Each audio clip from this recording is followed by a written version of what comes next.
Hey everyone, and welcome to the Jabin Chavez Leadership Podcast, where we are doing everything we can do over here to help you grow in your leadership, help you with your culture, help you with your systems, help you make better decisions, wiser decisions for the health and the growth of you personally as a leader, and then for your organization.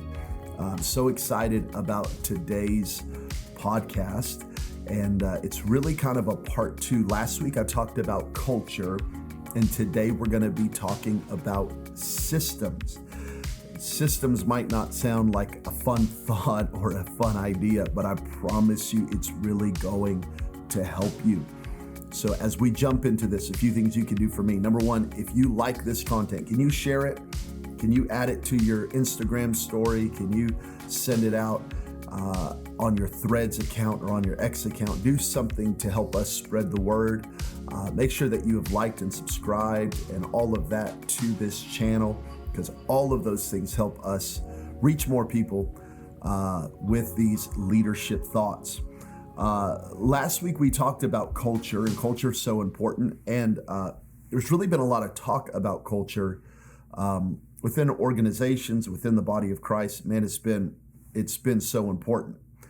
But today I want to talk about like the other side of the coin of your organization, and that's systems. An awesome organization not only has a healthy culture, but has strategic systems. And we need both. They're a little bit at odds. They're a little bit in tension. But they shouldn't be.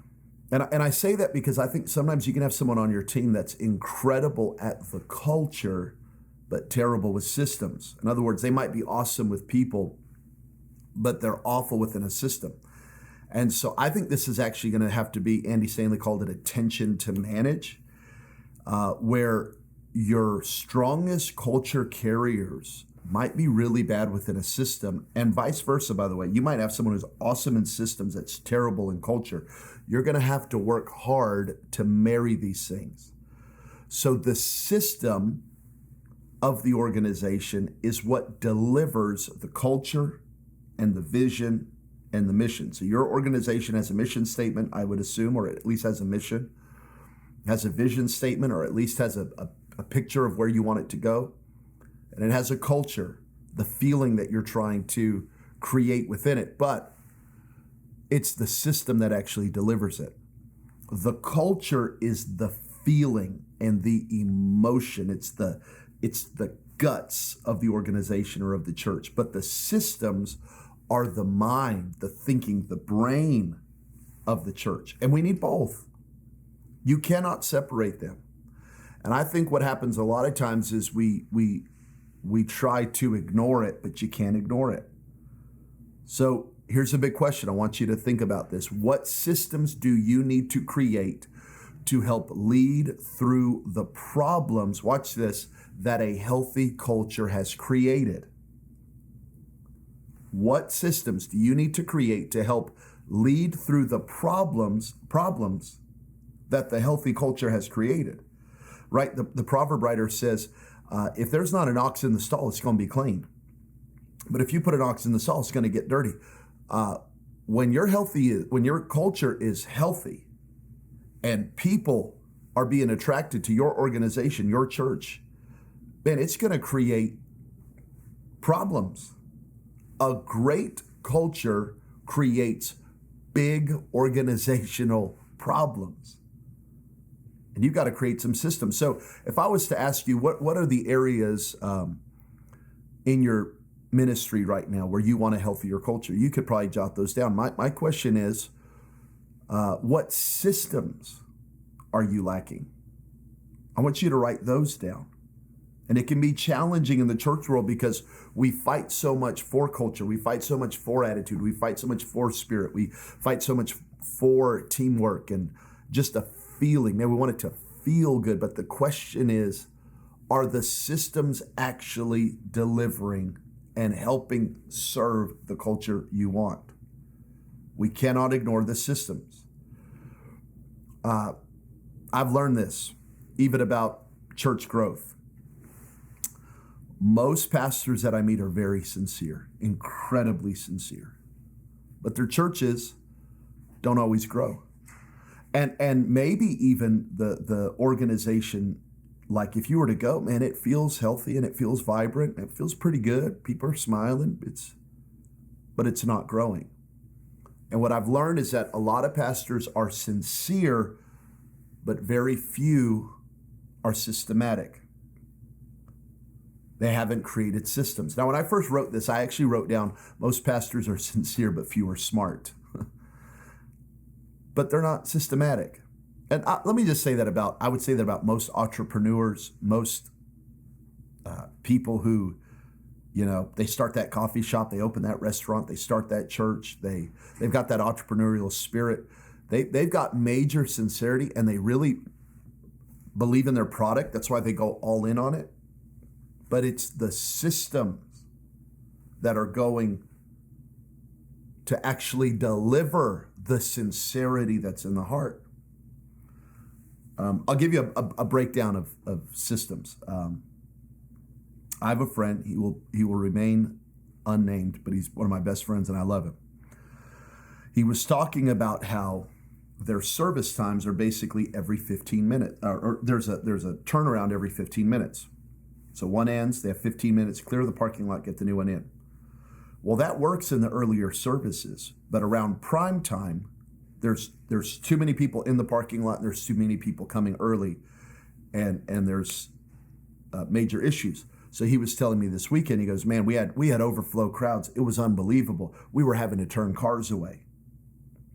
Well, they weren't having to turn cars away because there wasn't eventually going to be parking.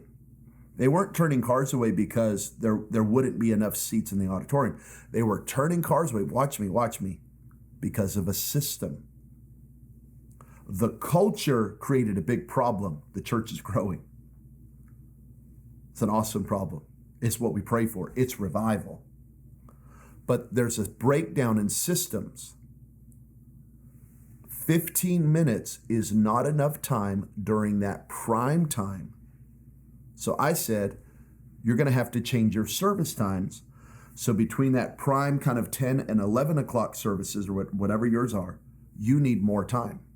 So for us, between our 9 and 11 o'clock service, we have a 45-minute turnaround time. We go 9 to 10:15, and then from 10:15 to 11, we have a break. I don't like that. It's hard to keep my energy up, but we need it to completely empty the parking lots to get the next ones in. That's a system. The healthy culture has made our 9 o'clock and our 11 o'clock boom. But if I tried to turn that around in 15 minutes or even 30 minutes, wouldn't be enough time. Now, between the 11 o'clock and the 12:45, we don't need as much time. We go 11 to 12:15, and then we have 12:15 to 12:45. That's enough time. That system works there, but it doesn't work between the 9 and 11. I'm asking you, what systems could you improve? I'll give you another thought. Our 11 o'clock, from day one, our 11 o'clock has been slammed to overflow chaos. It just is. It's what the 10 o'clock hour is in the South, 11 is in Vegas, because it's just that perfect time. People get to sleep in a little bit, get to have a little breakfast, and then they're at that 11 o'clock. It's been booming since day one. There's nothing we could do about it. Well, we had to create some systems around overflow. We release our junior high students at all of our services after worship to go to their class. But at the 11, we had to create a system to get them out of the auditorium so we had more room. So the 11 o'clock, and we're going to talk about this in a second because systems can't be rigid. The 11 o'clock junior high flow is different than the 5 p.m., the 9 a.m., or the 12:45 p.m. Why? It's a different system for different crowds. We had a what we called Serve Team HQ. It was a room where our worship team could go, photography could go, video could go, safety could go. It was just a little bit of a break room. It was a really great room, but we realized we need overflow at that 11. So we had to create a system. We had to move all those people into the offices. Why? So we could have that room. It's a system. The culture created growth, but without a healthy system, we're in trouble. So this weekend, we were able to get, we're like, I'll give you an example. For weeks, we were putting people in the lobby. It's loud, it's crazy, it's distracting, it's busy, people are talking. It wasn't a good experience. This week, because we moved all those middle schoolers out, which is like 50 kids, we got them out. We now had more seats in the auditorium. Between that, between the seats that we lay down and between that overflow room, everybody had a great experience. That's not culture. That's systems. That's not anything about the heart. That's about the head. That's not anything about sincerity. That's about being systematic. It's not about sincerity, but it's about being smart.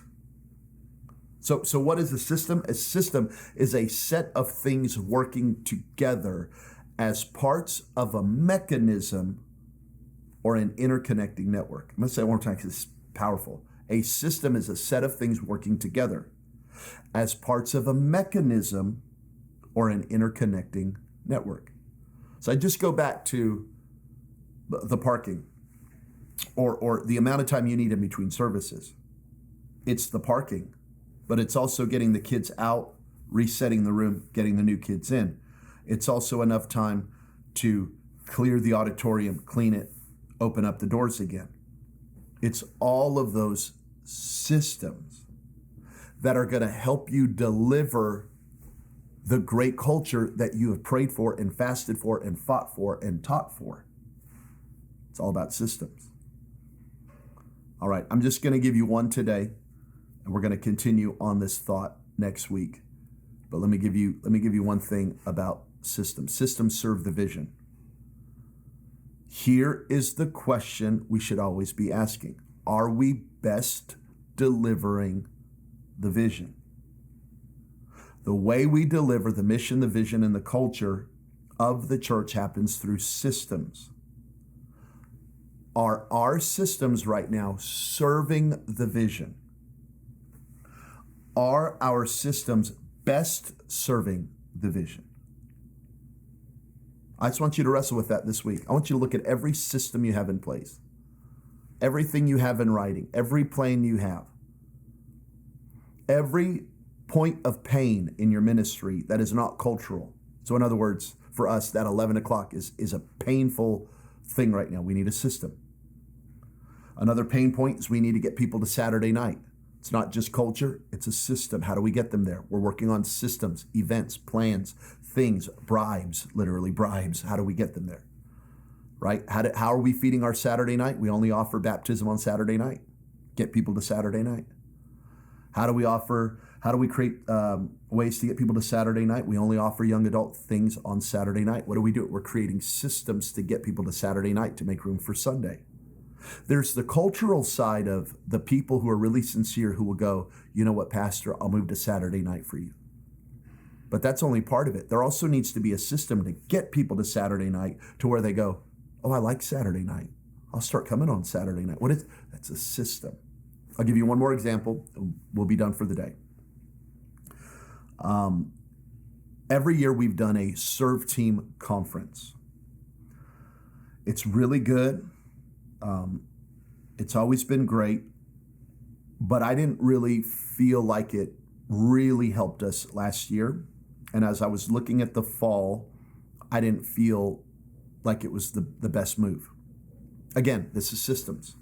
Our serve team's doing great, but I felt like instead of a serve team conference, we needed to do a team night in September and then a team night in December. So instead of a conference in October, I felt like we needed to do 2 big team nights along with some other breakout trainings that we're going to be doing. Okay. But I already had the date set for a serve team conference with my friend Marcus Meekum. And I realized I think the best thing we could do with Marcus and with that weekend that we've already set up is to do a men's conference. That men's conference now, that weekend, is the weekend of small groups. That small groups start.